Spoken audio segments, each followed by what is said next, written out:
गौमाता के चरणों में लाल जी को बिठाया, गौमूत्र से स्नान कराया, सैनिटाइजर से नहीं, गौमूत्र से स्नान कराया। गौ माता के चरणों की रज का शरीर पर लेपन किया, गौ माता के गोबर का माथे पर तिलक लगा दिया और अक्षा विदिद्रे गौ पुच्छ भ्रमणादि भी गौ माता की पूंछ को बार बार सिर पर घुमा करके झाड़ा कर दिया। झाड़ा, यहां कितना बड़ा स्थान है गौ माता का। आज लोगों की कुत्ते पालने में रुचि, यहां उमेक्स में भी लोगों ने रखे हुए हैं कि नहीं रखे हुए हैं, तो फिर गांव में अपने शहर में रहना चाहिए था। यहां वृंदावन बैठ के भी अगर कुत्ते ही घुमाने हैं?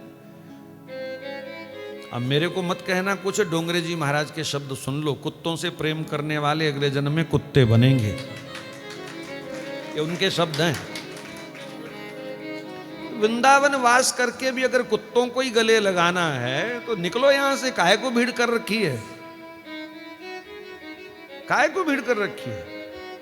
यही अगर तुम्हारा फैशन है, यही तुम्हारा अगर लाइफस्टाइल है, तो इस लाइफस्टाइल से वृंदावन वास करने का कोई लाभ नहीं है। पता नहीं हम क्यों वृंदावन में लोग भीड़ कर रहे हैं जो अपने आप को बदल नहीं सकते।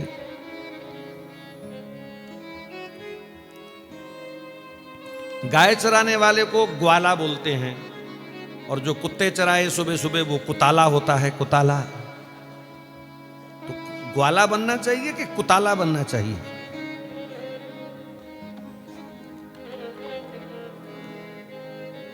क्या कर रहे हैं लोग? बड़ी है, मुझे तो आश्चर्य हो रहा है सुन करके कि यहां भी लोग कुत्ते घुमाते हैं सुबह सुबह। वाह! चलो भगवान रक्षा करें, सबको सद्बुद्धि दें। बस वही मैं कह रहा हूं कि हम लोगों ने शोर मचाया, चलो वृंदावन, पर रहनी कौन सिखाए वृंदावन की? रहना कौन सिखाए? किसी को बुरा लगा हो तो 2 बार और बुरा लगे।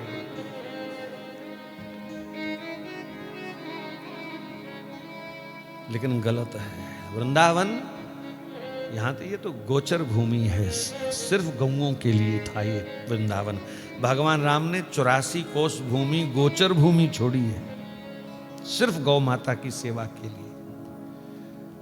वैसे तो हम जैसों को भी अधिकार नहीं है, ये गोचर भूमि पर हम बैठे हुए हैं, यहां सिर्फ गैया होनी चाहिए 3।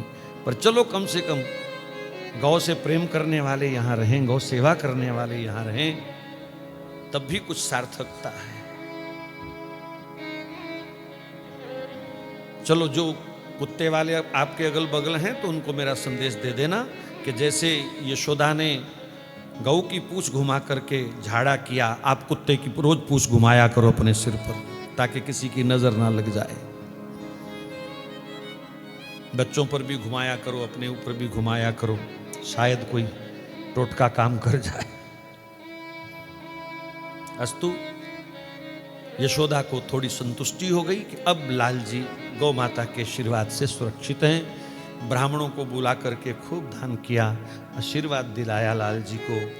और इधर पूतना मर चुकी थी, नंद बाबा लौट करके आए, सारा पूतना का वृतांत सुना, तो लाल जी को गोद में लेकर के नंद बाबा ने शपथ खाई है, मेरा कंस माने या रूठे, मेरा समाज बने या बिगड़े, मेरे काम बने या बिगड़े, मेरा व्यापार बने या बिगड़े, पर मैं आज के बाद कभी लाल जी को छोड़ करके गोकुल की सीमा से बाहर नहीं जाऊंगा। कभी भी भगवान को नहीं छोड़ना। जरूरी नहीं है कि लड्डू गोपाल जी को लेकर के ही सब जगह घूमो, भगवान का स्थान दिया जा सकता है उनके नाम को। तो कहीं भी रहो तो भगवान का नाम हमेशा आपके साथ होना चाहिए, इसके बिना कहीं नहीं जाना चाहिए।